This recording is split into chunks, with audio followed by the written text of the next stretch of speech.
నమస్తే, నేను Roja. Welcome to Raj news. Telangana రాష్ట్రంలో పొలిటికల్ హీట్ పెరుగుతోంది.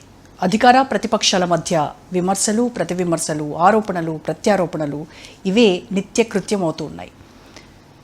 సుప్రీంకోర్టు తాజాగా పార్టీ ఫిరాయించినటువంటి ఎమ్మెల్యేలపై 3 నెలల్లోగా స్పీకర్ నిర్ణయం తీసుకోవాలి అని ఇచ్చినటువంటి తీర్పును, అలాగే తెలంగాణ ప్రభుత్వం 42% రిజర్వేషన్లు బీసీలకు అమలు చేయాలి అని చేస్తున్నటువంటి దానిపై బీఆర్ఎస్ పార్టీలో, బీఆర్ఎస్ నేతల్లో ఎలాంటి చర్చ జరుగుతోంది, ఈ విషయాలపైనే ఇవాళ మాట్లాడదాం. నాతో పాటు ఉన్నారు బీఆర్ఎస్ ఎమ్మెల్సీ, మాజీ స్పీకర్ మధుసూదనాచారి గారు.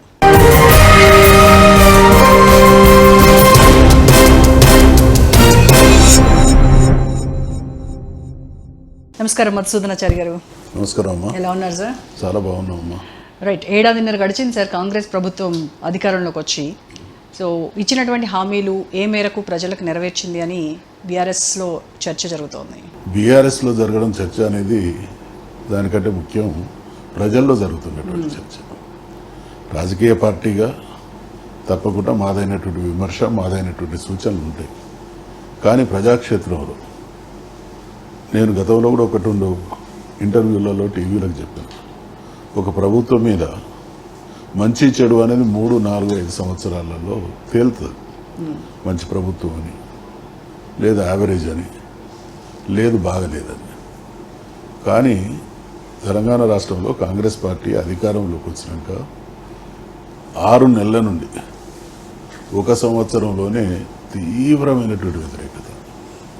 కారణం వాళ్ళు ఇచ్చినటువంటి హామీలు, వాళ్ళు చేసినటువంటి పనుల మధ్య ఉన్నటువంటి వ్యత్యాసంతో పాటు వాళ్ళు మాటలతో ప్రజల్ని బాగా హింసిస్తూ ఉన్నారు. ప్రజలు ఏం ఆశించారు? ఇచ్చినటువంటి హామీలు నెరవేరుస్తారని. ఆ కోణంలో వాళ్ళు ఆశిస్తున్నటువంటి సందర్భంలో అమలు చేయాల్సినటువంటి ప్రభుత్వం అమలు చేయని వాటిని కూడా మేము అన్ని హామీలు అమలు చేస్తున్నాం అనేటువంటి మాట ఏదైతుందో, నిజ జీవితంలో దుర్భరమైనటువంటి ఇబ్బందులను అనుభవిస్తున్నటువంటి ప్రజలు వీళ్ళ మాటల ద్వారా బ్రహ్మాండంగా చేస్తున్నాం అనే దాన్ని జీర్ణించుకోలేక ప్రజలు జనరల్గా ఎలక్షన్స్ టైంలో లేదా కాస్త సమయం ముందు మాత్రమే బయటపడి మాట్లాడతారు. కానీ వాళ్ళు ఎక్కడ చూసినా ఈ 20 మాసాల కాలంలో కాంగ్రెస్ పార్టీని, ప్రభుత్వాన్ని, ముఖ్యంగా ముఖ్యమంత్రి రేవంత్ రెడ్డి వాళ్ళు చాలా ఫిల్దీ లాంగ్వేజ్లో తిరుగుతున్నటువంటి మాటలను కూడా మేము చూస్తా ఉన్నాం. ఇది ఘోరమైనటువంటి అట్టర్ ఫ్లాప్ గవర్నమెంట్. అసలు వీళ్లకు ప్రభుత్వాన్ని ఏ విధంగా నడపాలనేటువంటి విషయంలో కూడా స్పష్టత ఉన్నట్టు లేదు. ఇప్పుడు ఇక్కడ 2 విషయాలు వేరు. కాంగ్రెస్ పార్టీ సుదీర్ఘంగా దేశాన్ని పరిపాలించినటువంటి పార్టీగా దానికి ఉండాల్సినటువంటి పాలన మీద పట్టు, విజ్ఞత లేకపోగా 20 మాసాల ముఖ్యమంత్రి రేవంత్ రెడ్డి గారు అధికారంలోకి వచ్చినప్పుడు విషయం వేరు. 20 మాసాల టైం తర్వాత కూడా ఏ అంశం మీద కూడా పట్టు, స్పష్టత ఉన్నట్టు కనబడలేదు. అంతా కన్ఫ్యూజన్. కానీ ఇచ్చిన ప్రతి హామీని 6 గ్యారంటీలతో పాటు 420 హామీలు ఏవైతే చెప్పారో అవన్నీ కూడా ఒక్కొక్కటిగా మేము అమలు చేసుకుంటూ వస్తున్నాము అని చెప్పి విజయోత్సవ సభలు జరుపుకుంటున్నటువంటి పరిస్థితి వాళ్ళ కాంగ్రెస్ కదా.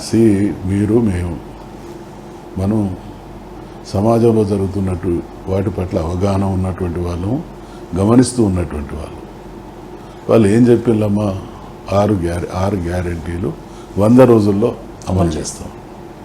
ఇప్పుడు మహాలక్ష్మి కార్యక్రమం ఉంది. దాంట్లో అత్యంత ప్రాధాన్యత కలిగినటువంటి అంశం ప్రతి మహిళకు 2500 రూపాయలు. మీరు ఆర్టీసీ బస్సు ఉచితం అన్నారు, చేస్తున్నారు. ఆర్టీసీ బస్సు ఉచితాన్ని ప్రజలు, మహిళలు ఆశిస్తున్నారా? అది వాళ్ళ జీవితాల్లో మార్పు, వెలుగు, సంతోషాన్ని తీసుకొస్తుందా? మీరన్న 2500 రూపాయలు ఎక్కువ ప్రభావం చూపిస్తుందా? ఏదో ఒక స్కీమ్లో 6 ఒక్కొక్కటి అమలు చేసి అవి ఆర్థికపరమైనటువంటి తక్కువ భారం ఉండేటువంటి వాటిని అమలు చేసి అసలు వాటిని ఎగ్గొట్టి, ఇక్కడ చాలా దుర్మార్గం ఏంటంటే బీఆర్ఎస్ పార్టీ మీద చరిత్రాత్మకమైనటువంటి బాధ్యత ఉంది. వీళ్ళు ఇచ్చినటువంటి హామీలు ఇక్కడ అమలు చేయకపోగా నవ్విపోదురుగా కానీ ఒక సామెత ఉంది. అది గుర్తుకొచ్చే విధంగా రేవంత్ రెడ్డి గారు ఢిల్లీ వేదికల మీద వివిధ రాష్ట్రాల్లో జరిగినటువంటి ఎన్నికల సందర్భంగా దేశవ్యాప్తంగా పర్యటిస్తూ మేము 6 హామీలను 6 గ్యారంటీలను అమలు చేస్తున్నటువంటి మాట అది క్షేత్రస్థాయిలో ప్రజల్లో ఒక రకమైనటువంటి అసహనం కాదు, అసహ్యాన్ని కలిగిస్తూ ఉంది. లబ్ధిదారులం మేము, మాకు వస్తలేవు, ఈయన మాకు ఇస్తున్నట్టు దేశం మొత్తం చెప్పుకుంటా ఉన్నాడు, కాంగ్రెస్ ఫోరం మీద కూడా చెప్పుకుంటా ఉన్నాడు అనేది. వాళ్ళు ఏవైతే నెరవేర్చదో వాటి గురించి ఇటు ప్రతిపక్షాలు కానీ మీడియా కానీ ప్రశ్నించినప్పుడు వాళ్ళ నుంచి వచ్చేటువంటి సమాధానం ఒకటే, గత ప్రభుత్వము ఖజానాని ఖాళీ చేసి వెళ్ళిపోయింది, మా దగ్గర నిధులు లేవు. ఇది నేను అనకూడదు, నేను ఎప్పుడు పరుష పదాలు వాడా. ఇది పరుష పదం కాదు, బుద్ధి లేని మాట. కాంగ్రెస్ పార్టీ రేవంత్ రెడ్డి సొంత పార్టీ అమ్మ, నిన్న పుట్టిన పార్టీయా? ఈ దేశాన్ని సుదీర్ఘకాలం పాటు పాలించినటువంటి పార్టీ, ఈ దేశంలోని అనేక రాష్ట్రాలను ఏకఛత్రాధిపత్యం వెళ్ళినటువంటి పార్టీ. ప్రభుత్వం నడపడం, దానికి ఉండేటువంటి అప్పులు ఏంటి, ఆస్తులు ఏంటి, ప్రభుత్వం నడిపేటువంటి క్రమంలో ఎటువంటి కార్యక్రమాల ద్వారా ఆర్థిక పురోభివృద్ధి సాధ్యమవుతుంది అనేది బీఆర్ఎస్ కంటే ఎక్కువ తెలిసినటువంటి పార్టీ, తెలిసి ఉండాల్సినటువంటి పార్టీ. అటువంటి పార్టీ నిస్సిగ్గుగా ఇవాళ మేము అంటున్నటువంటి అప్పులు శుద్ధ తప్పు. కానీ ఈ అప్పులు ఏవైతే చేసినామో వీళ్ళ అధికారంలోకి రాకముందు ఉన్నటువంటి అప్పులే కదా. మరి ఆ మాత్రం తెలుసుకొని మాట్లాడాల్సినటువంటి జ్ఞానం ఉండాలి కదా. అధికారంలోకి వస్తే ఇచ్చినటువంటి హామీలను ప్రశ్నిస్తారు తప్ప అప్పు ఆస్తి అనేది నీకు సంబంధించినటువంటి విషయం. నువ్వు అధికారంలోకి రావడానికి ఈ రాష్ట్ర ఆర్థిక పరిస్థితి ఏంటి, మంది మీద నిందలు వేయొచ్చా? 4 లక్షల కోట్లని 7 లక్షల కోట్లని చెప్పొచ్చా? ఢిల్లీకి పోతే చెప్పుల దొంగను చూసినట్టు చూస్తున్నారని మాట్లాడొచ్చా? అప్పు పుట్టడం లేదంటే ఎవరి పరువు ప్రతిష్ట? గౌరవ ముఖ్యమంత్రి రేవంత్ రెడ్డి గారు, మిస్టర్ రేవంత్ రెడ్డి గారు అనాలి, కానీ అనను. ఇవాళ ఎవరి పరువు తీస్తున్నావు? నువ్వు వ్యక్తివి కాదు, తెలంగాణ ఒక రాష్ట్రానికి ముఖ్యమంత్రివి, 4 కోట్ల ప్రజల ప్రతినిధివి, ఈ దేశంలో ప్రపంచంలో తెలంగాణ వారి ఆత్మగౌరవాన్ని దెబ్బతీస్తున్నటువంటి వ్యక్తివి. ఈ మాటలు మాట్లాడడానికి, ఈ విధంగా దిగజార్చడానికి నీకు ప్రజల అధికారం ఇవ్వలేదు. మీ దాష్టీకం వల్ల, కాంగ్రెస్ పార్టీ చేసినటువంటి దుర్మార్గం వల్ల, తెలంగాణ వద్దంటే కలపడం వల్ల తెలంగాణ 56 నుండి 2014 వరకు సర్వనాశనం చేయబడినటువంటి ప్రాంతం. ప్రజలు మేము ఇచ్చినటువంటి తెలంగాణ, మేము చేసిన తెలంగాణ కంటే గొప్పగా వీళ్ళు చేస్తారని నమ్మిళ్ళు, వాళ్ళు నమ్మించగలిగినారు. మేము చేసి చూపించినాం. ప్రజలు అనుకుంటారు కదా, తెలంగాణ రాకముందు చాలా అధ్వానంగా ఉండే, తెలంగాణ వచ్చింది, కేసీఆర్ 10 సంవత్సరాలు బాగా చేసిండు, వీళ్ళు ఇంకా బాగా చేస్తామని అంటున్నారు. పార్టీ ఫిరాయింపులు చేసినటువంటి ఎమ్మెల్యేలపై సుప్రీంకోర్టు స్పీకర్కి 3 నెలల గడువు ఇచ్చింది. సో ఒక స్పీకర్గా మీరు ఈ నిర్ణయాన్ని ఎలా చూస్తారు? ఇప్పుడు ఫిరాయింపుల పర్వం ఏది ఉన్నా కూడా కొనసాగుతున్నది, నా కాలంలో కూడా కొనసాగింది. ఇది శ్రేయస్కరమైనటువంటి పరిణామం కాదు. ఇక్కడ పతాక స్థాయి అంశం ఏంటంటే, ఒక పార్టీలో గెలిచినటువంటి వాళ్ళు పార్టీ ఫిరాయించడమే కాకుండా ఇంకొక పార్టీ తరఫున అభ్యర్థులుగా కూడా పోటీ చేశారు. ఈ ప్రపంచంలో ఇంకా దానికి మించినటువంటి దానికి ఎవిడెన్స్ ఏం కావాలి? అందుకని ఇవన్నీ మనస్తాపం చెందినటువంటి సుప్రీంకోర్టు 3 నెలల డైరెక్షన్ ఇచ్చింది. దీన్ని గౌరవించాలి. ఇది సుప్రీంకోర్టు ఇచ్చినటువంటి తీర్పులోని ఆంతర్యం. దేశ ప్రజాస్వామ్య గౌరవాన్ని ఇనుమడింపజేయాలి. ప్రపంచ ప్రజాస్వామ్య దేశాల్లో భారతదేశం అనేది ఒక దేదీప్యమానంగా దిక్సూచిలాగా వెలిగేటువంటిది. కాబట్టి ఇటువంటి దిగజారుతున్నటువంటి పరిణామాలకు పరాకాష్ట ఈ పరిస్థితి, ఈ దుస్థితి, ఈ దిగజారుడుతనం. కాబట్టి సుప్రీంకోర్టు ఇచ్చింది. నేను ఒక మాజీ స్పీకర్గా సూచన చేస్తా ఉన్నా, దయచేసి దీన్ని శిరసా వహించడం అనేది మనల్ని మనం గౌరవించుకోవడం, మన గౌరవాన్ని, ఆ కుర్చీ గౌరవాన్ని పెంచడం, ఆ కుర్చీ గౌరవాన్ని కాపాడడం. అయితే ఈ పార్టీ ఫిరాయింపులు అనేది ఇవాళ కొత్తగా వచ్చింది కాదు. ఏ పార్టీ అయినా సరే ఇవి మనం చూస్తూనే ఉన్నాము. అధికార పక్షంలో ఉన్నటువంటి పార్టీలోకి ఈజీగా జంప్ అవుతూ ఉంటారు ప్రతిపక్షంలో ఉన్నటువంటి.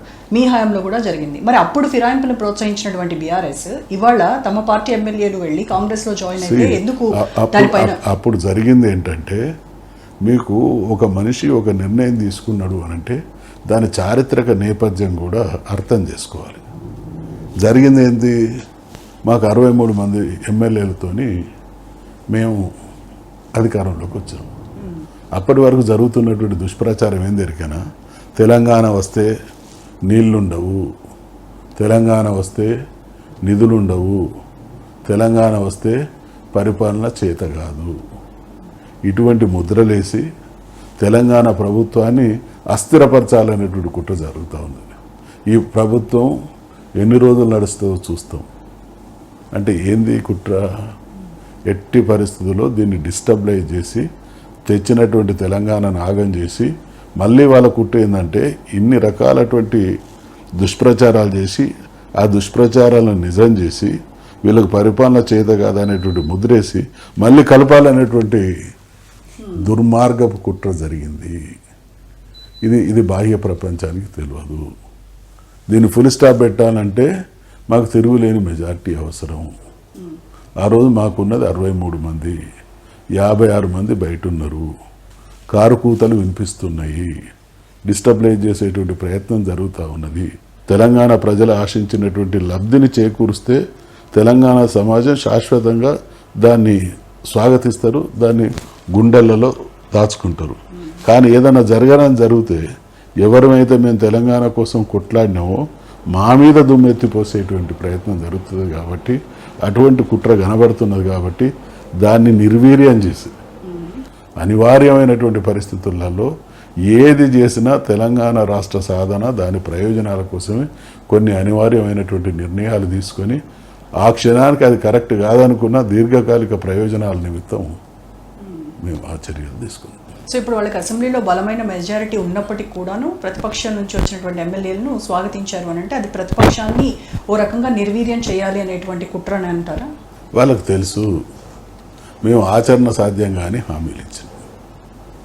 బలమైనటువంటి ప్రతిపక్షం అటు ఉంటే ఖచ్చితంగా ప్రజాక్షేత్రంతో పాటు శాసనసభలో కూడా చాలా చాలా భయంకరమైనటువంటి పరిస్థితిని ఎదుర్కోవాల్సి వస్తుంది. కాబట్టి ప్రజల్ని ఎట్లాగో వాళ్ళు ఇచ్చినటువంటి హామీల ద్వారా విన్నోవర్ కాలేరు. కాబట్టి మా వాయిస్కు ఉండేటువంటి స్ట్రెంగ్త్ను కొంచెం వీకెన్ చేయాలని అనుకున్నారు.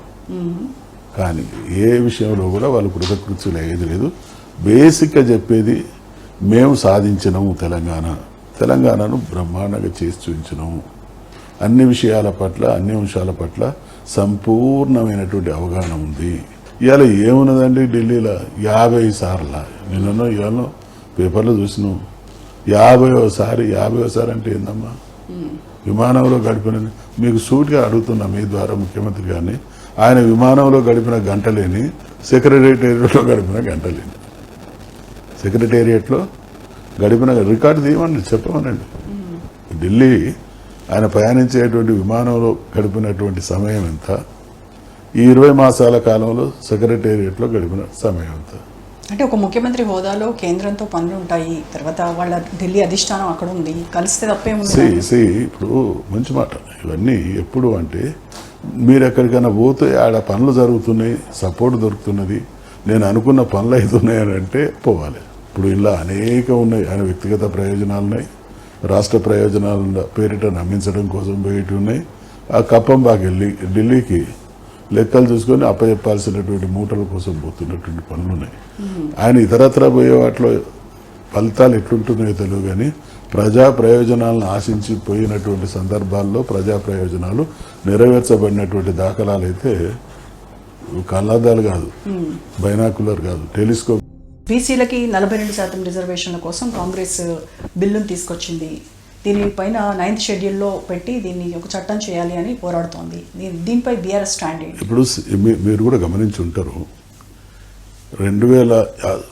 గడిచిన శాసనసభ ఎన్నికల సందర్భంగా అనేక హామీల కంటే ఎక్కువ హామీలు బీసీలకు సంబంధించిన కాంగ్రెస్ పార్టీ ఇవ్వడం జరిగింది.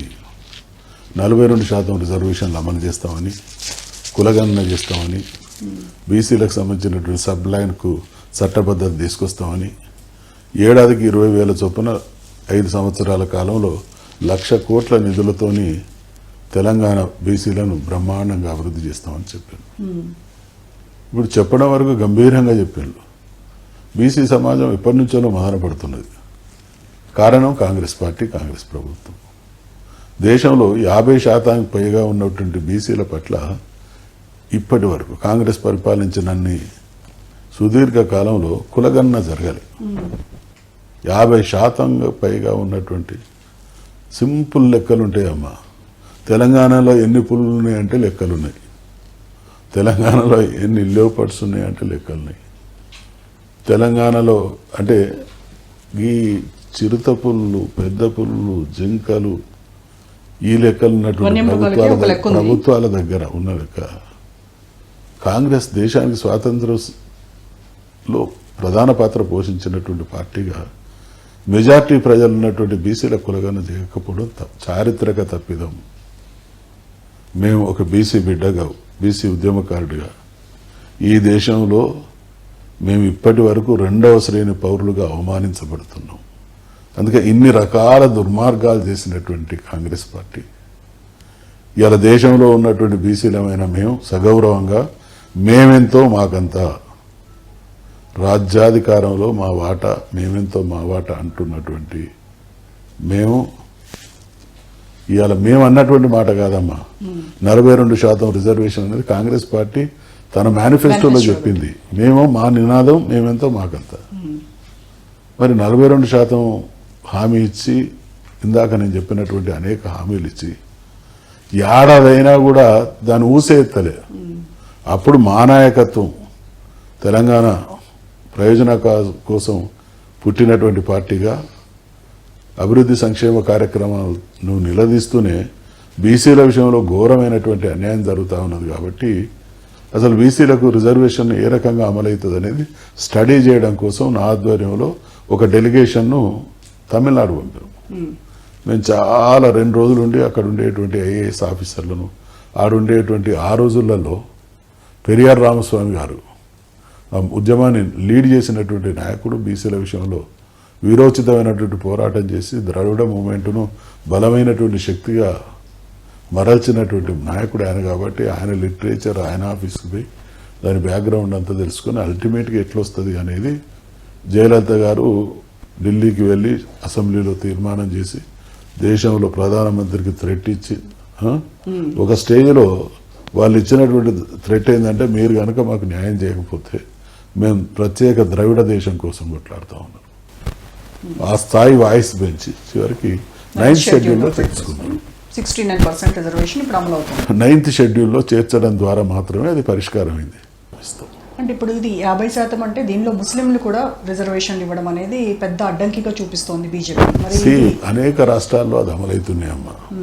ఇది చిత్తశుద్ధి లేనప్పుడు ఎదుటి వాళ్ళ మీద నింద. ఈ విషయంలో బీజేపీ వైఖరిని కూడా మేము తీవ్రంగా గర్హిస్తాము. ఇది ప్రజలు, ఒక రాష్ట్రాన్ని, ఒక దేశాన్ని పాలిస్తున్నటువంటి పార్టీ 75 సంవత్సరాల తర్వాత కూడా బేసిక్ రైట్స్ కోసం, ఇదేం గొంతమ్మ కోరిక కాదమ్మా. మేమేం మాకందరికీ స్వర్గతుల్యమైన సుఖాలను కోరతలేము. బీసీ సమాజం మాకు ఈ దేశంలో హక్కుదారులం. మేము హక్కులు లేని ఒక రకంగా ఒక బానిస వెట్టి బతుకులు బతుకుతా ఉన్నాం.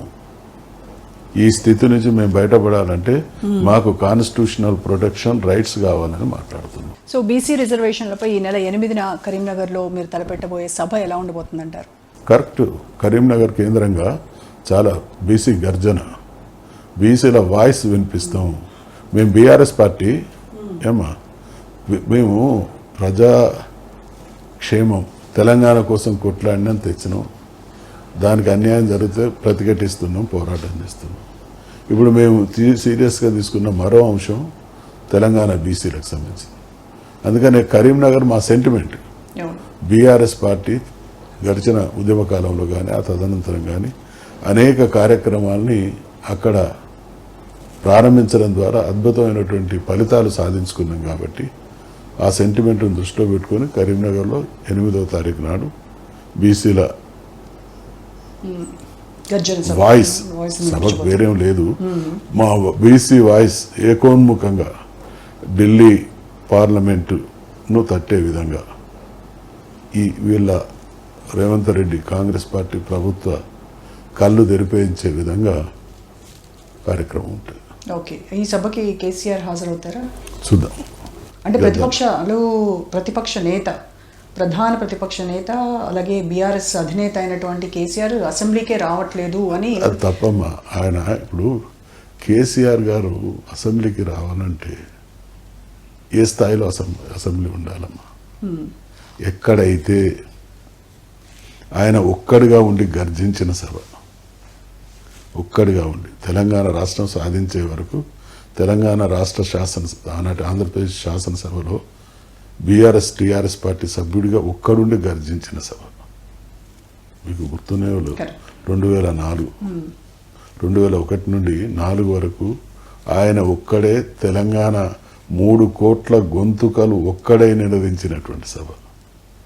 ముఖ్యమంత్రిగా తెలంగాణ ప్రజానీకానికి జవాబుదారీగా ఉండి తెలంగాణ ప్రజలకు వెలుగులు విరజిమ్మిన సభ ఇవాళ ఏ స్థాయికి దిగజారింది.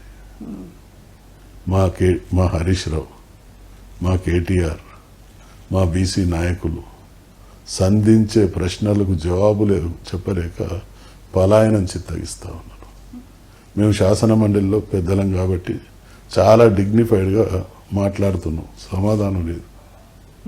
టకాటక్ ఓటింగ్ పెట్టుకోవడం, ఫైల్ చదువుకోవడం, సంకల పెట్టుకోవడం, ఉరకడం తప్ప ఇంకోటి కాదు. అటువంటి సభ జవాబుదారితనం ఉంటే కేసీఆర్ వస్తారు.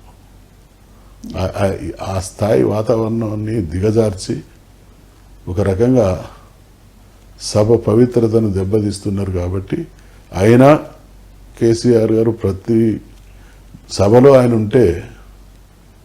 ఉండేదానికన్నా సభ వెలుపల ఉండి అక్కడ జరుగుతున్నటువంటి దాన్ని సభలో ఉన్న వాళ్ళ కంటే ఎక్కువ నిశ్చితంగా గమనిస్తున్నాడు, వేచి ఉన్నాడు, కాచుకొని కూడా ఉన్నారు. సో దానికి అంటే స్థానిక సంస్థలు రాబోతున్నాయి, దానికంటే ముందు ఉప ఎన్నిక ఒకటి ఉంది, జూబ్లీ హిల్స్ ఉప ఎన్నిక ఉంది. సో వీటన్నిటిపైన బీఆర్ఎస్కు ఉన్నటువంటి విశ్వాసం ఎంత? ఇప్పుడు మళ్ళీ చెప్తున్నాం, ఏ ఎన్నికలు వచ్చినా మా సత్తా చాటుతాం. ఎన్నికలు ఒక్కటే, ఎన్నికలు అనేది రాజకీయ ప్రయోజనం, దానికంటే కూడా సీరియస్ మేము ప్రజా ప్రయోజనాలు. ఎన్నికల్లో పోరాడడం, గెలుపు ఓటములను స్వీకరించడం, ఇది మాకు వెన్నతో పెట్టిన విద్య. మేము తెలంగాణ రాష్ట్ర సాధనోద్యమాన్ని నడిపేటువంటి క్రమంలో ఎన్నికల్ని ఛాలెంజ్గా తీసుకున్నాం, గెలిచిన సందర్భాలు ఉన్నాయి, ఓడిన సందర్భాలు ఉన్నాయి. కానీ అల్టిమేట్గా ప్రజాక్షేత్రంలో ప్రజాక్షేమం అనే దానికి మాకు టాప్ ప్రయారిటీ. గ్యారంటీగా ఈ ఎన్నిక కాదు, ఏ ఎన్నిక వచ్చినా ఈ 10 మంది ఎమ్మెల్యేలపై స్పీకర్ నిర్ణయం తీసుకున్న తర్వాత మళ్ళీ ఈ ఉప ఎన్నిక కూడా అప్పుడు తెలంగాణ సమాజం అసలు జనరల్ ఎలక్షన్స్ కంటే చాలా గొప్ప ఎలక్షన్లు ఈ ఉప ఎన్నికలు రావాలని మేము కోరుకుంటున్నాం. అప్పుడు తెలంగాణ ప్రజల సత్తా అయిందా, మా సత్తా, తెలంగాణ ప్రజల విజ్ఞత సత్తా ఎవరేంటనేది తేల్చుకునేటువంటి సందర్భం. చూద్దాం అయితే యుద్ధ క్షేత్రంలో ఎవరు నెగ్గుతారు, ఎవరు ఓడతారు. Thank you so much Madhusudanacharya.